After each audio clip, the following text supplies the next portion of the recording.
Pessoal do segundo ano, segunda parte da nossa aula, segundo assunto, utilitarismo e cálculo ético.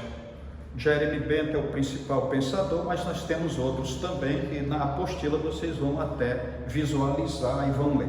Então, o utilitarismo é um pensamento ético onde vai afirmar que a utilidade de uma ação, que para que uma ação seja considerada moralmente correta e seja uma ação ética, tem que levar em conta o critério da utilidade.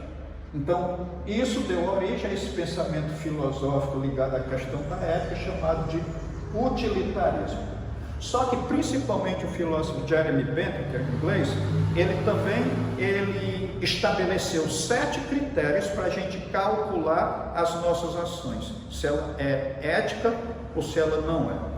Então, quais são os passos do critério ético de Jeremy Bentham? Então, primeiro, a intensidade. Eu tenho que olhar se aquilo que eu vou fazer é profundo, se é superficial, se vale a pena fazer ou se não vale. Porque determinados tipos de coisas que estão na minha cabeça fazer, pode até ser uma coisa muito bonita, mas vai ter alguma utilidade, vai ter profundidade, ou é uma coisa tão superficial e tão insignificante que não vale a pena o esforço empregado para fazer. O segundo critério é o critério da duração. Se eu estou praticando uma ação para ter efeitos por muito tempo, ela vai ter efeito por muito tempo ou não vai ter o efeito pelo tempo que precisa ter? Então, a segunda coisa que eu tenho que calcular é a duração. Se aquela atitude, se aquela ação, se aquela prática vai durar o tempo necessário para ser benéfica. Terceiro, eu tenho que calcular aquilo que é certo e aquilo que é incerto. Para quê? Para que os efeitos colaterais de uma ação não possam ser piores do que os efeitos benéficos que ela possa vir a proporcionar. Então, digamos que eu preciso tomar uma medicação para combater uma doença, mas essa medicação vai me causar mais problemas em outras áreas da minha saúde do que aquele sofrimento que eu estou passando num determinado órgão do meu corpo.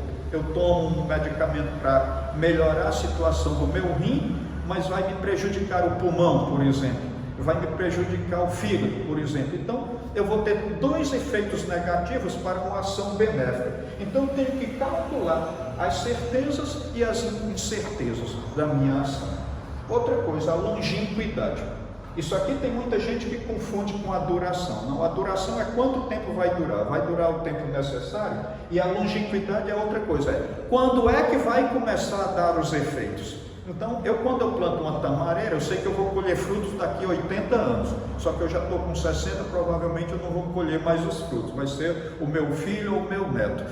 Então, a longínquidade é justamente aquela questão de quando é que vai começar a dar os resultados, aquela ação. Eu estou praticando uma ação para dar resultados daqui a 3 meses. Vai começar mesmo em 3 meses? Vai se antecipar? Ou vai começar daqui a 3 ou 4 anos, quando não vai mais ser nem necessário? Então, eu tenho que calcular a longínquidade.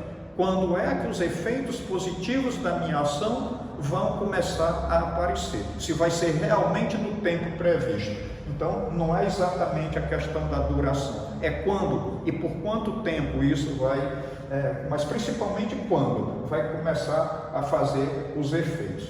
Fecundidade. Então, aquela ação que eu estou praticando, ela tem a possibilidade de se desdobrar em outras ações, em outras atitudes que sejam igualmente benéficas, ou mesmo que sejam menos benéficas, sejam benéficas para a humanidade ou para mim? Então, a fecundidade é a capacidade que essa minha ação boa tem de se multiplicar em outras ações também boas. Pureza. Então, quando eu faço uma determinada prática, quando eu dou uma ajuda humanitária, por exemplo, eu estou dando essa ajuda humanitária porque eu gosto de ver as pessoas mais felizes ou eu tenho egoísmo meu implicado também? Muitas vezes as nossas atitudes, elas são atitudes pura e simplesmente para ver a felicidade do outro, mas algumas vezes também a gente quer aparecer. Então, as nossas ações são puras no sentido de que não tem segundas intenções, mas também são puras com uma capacidade tal que possa evitar os efeitos colaterais. E finalmente a extensão. Então o que é a extensão? Esqueci de cortar o T aqui. Extensão. A extensão é justamente essa minha ação benéfica. Ela vai ter abrangência ou ela vai morrer sozinha ali mesmo? Ela vai ser abrangente, ela vai atingir o maior número de pessoas possível? Então, é desse modo que nós temos que fazer o cálculo utilitário. Agora, nós temos algumas coisinhas. Então, em primeiro lugar, ele defendeu uma sociedade fundamentada num estilo de construção arquitetônica chamada panóptico. O que é o panoptismo? É justamente aquele tipo de construção onde tem uma torre no meio, capaz de vigiar todas as outras construções de casas, de prisões ou de repartições públicas que tenham ao seu redor. Porque, afinal de contas, ele acha que a prevenção custa mais barato do que a punição. Então, a sociedade deve ser vigiada para agir corretamente. Agora, nós temos algumas críticas ao utilitarismo. A primeira delas a gente levando em consideração só o critério da utilidade, pode incorrer em algumas coisas que sejam vistas como imorais por outras correntes filosóficas, como, por exemplo, a corrente filosófica ética do Descartes, por exemplo. A outra coisa é que nem sempre nós temos tempo de calcular as nossas ações. Eu estou com a minha mãe morrendo dentro do meu carro e preciso chegar ao pronto-socorro e tem as regras de trânsito. Eu vou ter tempo de pensar em todas as regras antes de passar, sabendo que 60 segundos ou que 30 segundos pode fazer a diferença entre a vida e a morte? Então, nem sempre a gente tem o tempo necessário para calcular as nossas ações agora diante do coronavírus, por exemplo. Então, a gente tem que fazer muita coisa de improviso mesmo. E, por fim, uma outra crítica é que nem sempre as coisas que nós prevemos vai dar 100% certo. Então, todas as nossas previsões, mesmo no campo ético, elas são falíveis.